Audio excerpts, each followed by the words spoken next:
The U.S. Justice Department has opened a civil rights investigation into this shooting. Investigators haven't explained why police drew guns on Blake or why Officer Rustin Shesky opened fire. Yesterday, the state's Attorney General, Josh Call, said a knife was found in Blake's SUV, but didn't explain the role it may have played. And today, during a press conference, Kenosha County Sheriff David Beth expressed his thanks to the state, the FBI, and ATF for the support they've given to help protect the people of Kenosha, but he also appeared to downplay a night of chaos and violence there.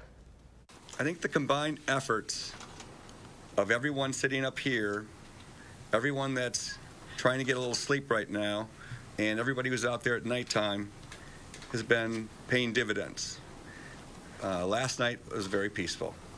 Tuesday night, not quite so peaceful, but it wasn't too bad. Well, Tuesday night, 2 people were killed. A 3rd person was injured by a teenage gunman during those protests we mentioned earlier. 17-year-old Rittenhouse now officially charged in that shooting. Talil Mohdeen has more from the press conference in Kenosha today. Talil? City and county leaders didn't share any new information about those deaths today. Instead, they called for unity in Kenosha and prioritizing safety, which they say extends to peaceful protesters. A quieter night in Kenosha brought out an understanding side from law enforcement.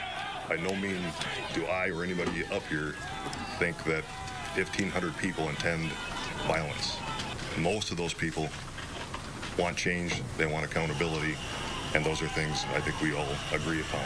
3 nights of protest over Jacob Blake's shooting, many destructive and even violent, bothered Sheriff David Beth, but he blames most of it on outsiders. And I think the people that were here last night were Kenosha's people.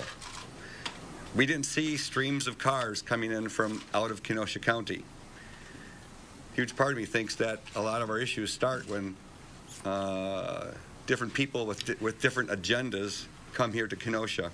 And as for the grievances of peaceful protesters, Kenosha's police chief says he's listening. The voice of those people is not falling upon deaf ears. We are hearing what is being said. To that end, city leaders say Kenosha is working to put together a number of committees to address systemic racism.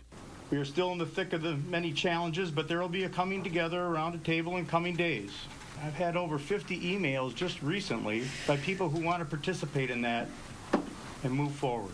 Representatives from the area's NAACP echoed calls for peace. The looting and destruction that has been taking place during these past few days, we do not support, but we would rather see the protests done in a peaceful and boisterous manner. But they say the fight is not over. We will not rest until criminal justice policies are changed in the state of Wisconsin and that we all have our freedom and rights. Thank you. Troops from as far away as Arizona will come support police in Kenosha, in some cases as early as tomorrow night. Those troops will still be under Governor Evers' orders.